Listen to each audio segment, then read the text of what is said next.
Welcome back to the Deep Dive. Today, well, we're trying to get our heads around something pretty challenging, maybe even a bit unsettling about ourselves. The fact that most of our lives, the things we actually do and say, they sort of happen without us consciously driving. It really is the ultimate paradox, isn't it? We think of consciousness as this peak thing, but mostly we're running on pre-programmed software. Yeah, let's just dive right into the core stat here, because honestly, it's kind of wild. Some sources say it's like 95%, others even push it to 99.9% of our time. Yeah. We're just operating on pure autopilot. Your actions, reactions, decisions, they're not often these like conscious thought out things. And when you first hear that, 99.9% of your life is basically an algorithm running, well, the first feeling can be powerlessness. You start wondering, okay, so what actual choice do I have then? Exactly. It makes you feel like a sophisticated robot just stuck repeating the same loops over and over. But, and this is crucial, that's actually where the power lies. Yeah. That tiny remaining sliver, whether it's 5% or maybe just that 0.1%, that's pure potential.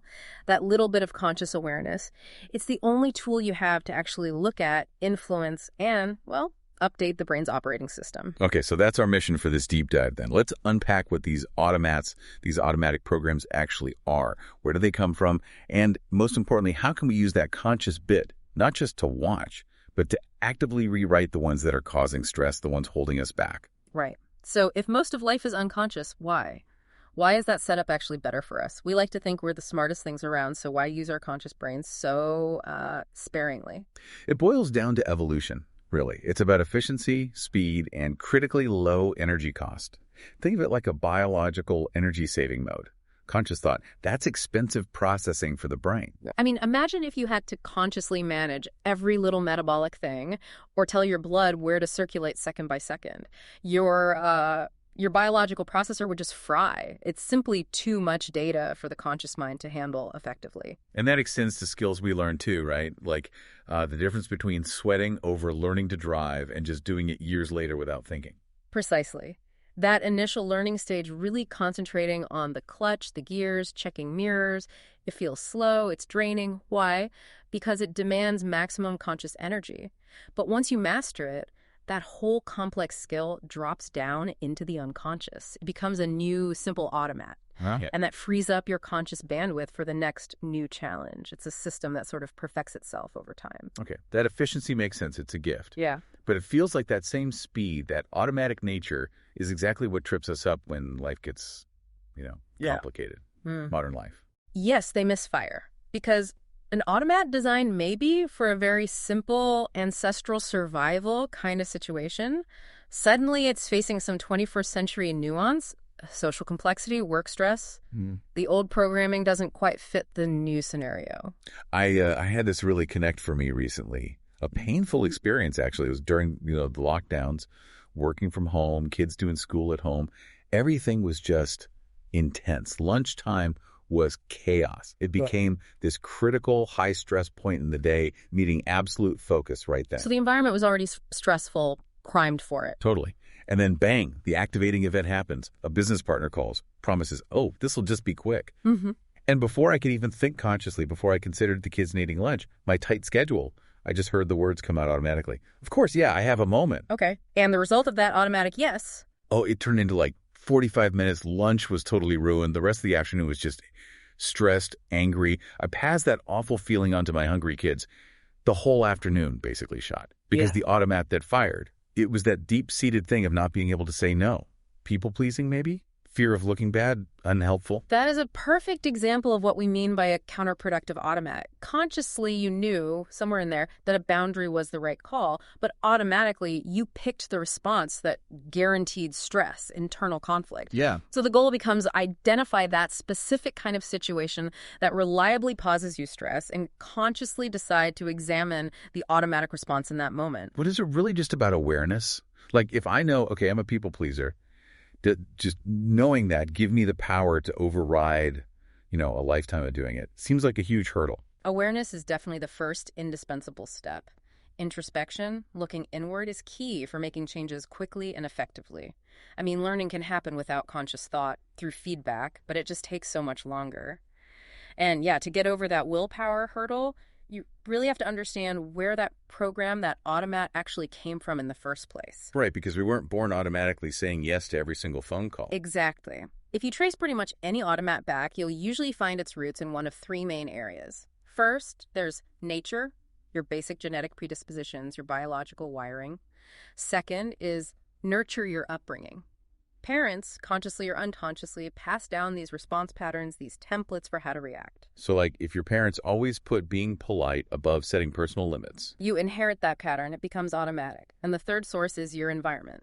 The specific life situations, the culture you're in, that tend to reward certain behaviors and discourage others. That environment one feels really complex, especially how something that might have been useful, even essential, way back when, can become, well, toxic today. Oh, definitely. Think about the comparison automat.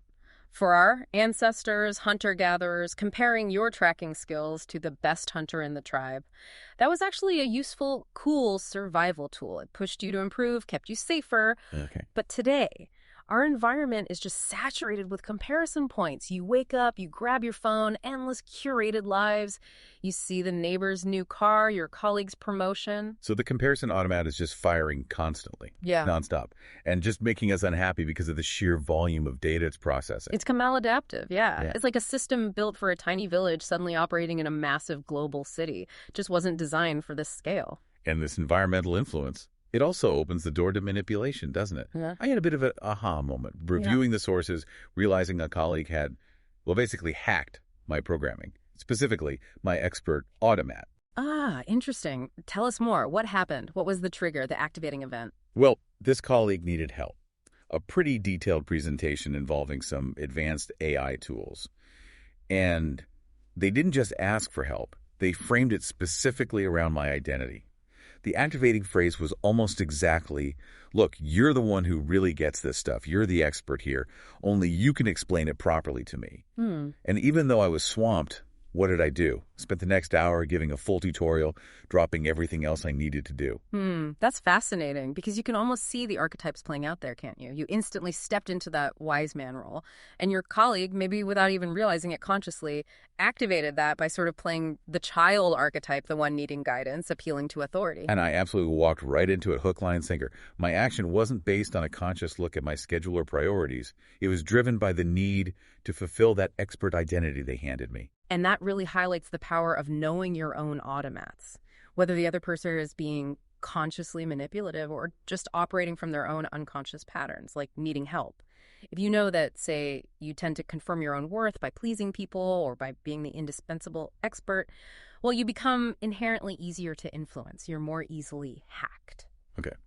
So we get why we have these automats, their efficiency, and where they generally come from, nature, nurture, environment. Now, the really tough part, how do we actually replace the harmful ones, the ones causing stress? Is there a structured way to do this? Yes, thankfully. We don't have to reinvent the wheel. Wise people, particularly in psychology, have developed frameworks for this. And probably the most structured, quick, and effective method comes from cognitive behavioral therapy, CBT. It's often summarized using the ABCDE model. Right, CBT. Okay, that sounds like the roadmap we need. Where does that process start? It starts, logically, with A. A stands for the activating event.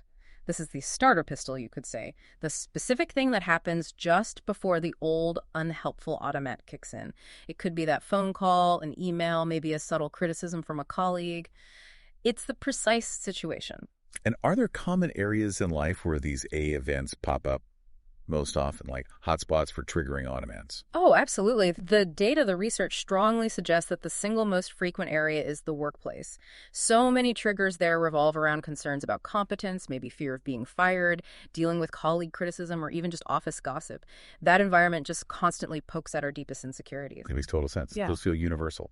Okay, so once we identify A, the activating event, like the colleague's criticism, what's the very next step? You can't just jump to changing behavior. Right. Exactly. That's where most people trying to change stumble. They jump from A straight to trying to do something different. You have to pause. The critical second step is B. B stands for the beliefs or the automatic thoughts that run through your mind immediately after the activating event. It's often pre-conscious, super fast. Okay, so using the example, A is the colleague giving me some minor criticism on a project. Then the automatic belief, B, probably isn't a calm, rational, okay, I should look at how to improve that. No, it's much likely faster, harsher, something like, I'm incompetent, or, oh God, I'm going to get fired. Yeah.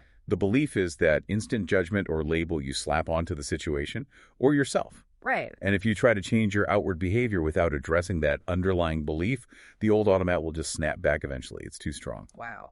So the real power is actually in slowing down enough right after A happens to actually catch that first, often toxic internal thought, that B. Precisely. You have to identify A, then consciously capture B, because it's that internal toxic thought, that belief, that really drives the harmful automatic emotional reaction and the resulting behavior, the C consequences, which we'll get to. Now, I need to jump in with a reality check here, something from the source material that really hit me.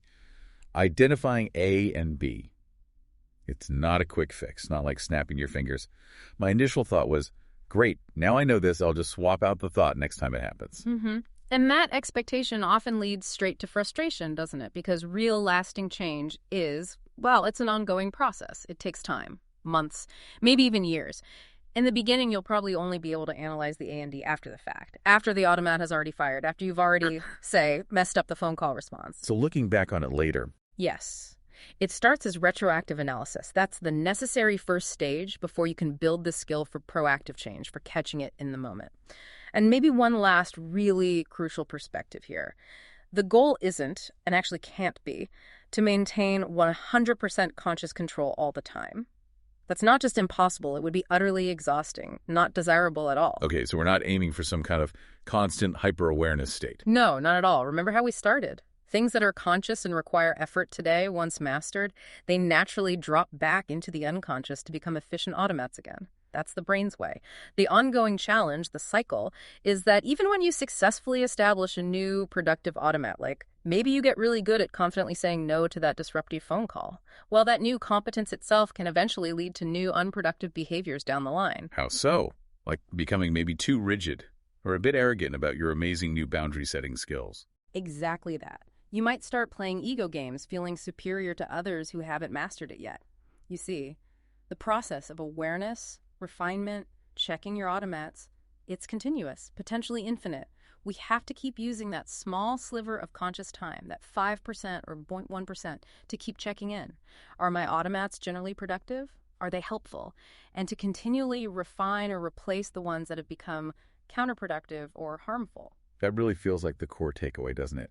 Using that tiny fraction of conscious awareness to manage the vast unconscious 99.9%. We've covered the what these automats, the why efficiency and their origins, and we've dug into the critical first two steps of the how, identifying A, the activating event, and capturing B, the automatic belief. That's a very solid foundation for starting to make real changes. It feels like it. Thank you so much for walking us through the necessity and the tricky origins of all these automatic thoughts and behaviors. Definitely join us next time, everyone, because we'll be diving straight into the rest of that powerful CBT framework.